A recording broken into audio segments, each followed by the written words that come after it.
বিশদ অঞ্চল পরিকল্পনা ড্যাব বৈষম্যমূলক ও ত্রুটিপূর্ণ দাবি করে তা সংস্কারের দাবি জানিয়েছেন আবাসন ব্যবসায়ীরা। সিডাপের সংবাদ সম্মেলনে তারা বলেন, ড্যাবের ফলে দেশের বড় শহরগুলোতে উন্নয়ন স্থবির হয়ে গেছে। পাশাপাশি ভবনের উচ্চতা কমিয়ে দেয় আবাসন ব্যবসায়ীরা ঢাকার ভেতর কোনো বাড়ি তৈরি করতে পারছে না।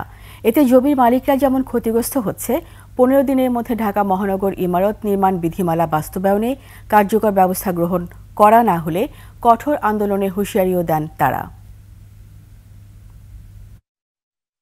ড্যাব যদি বাস্তবায়ন হয়, আগামী 10 বছর পরে আপনি দেখবেন যে খাদ্য সংকট দেখা দেবে বাংলাদেশে।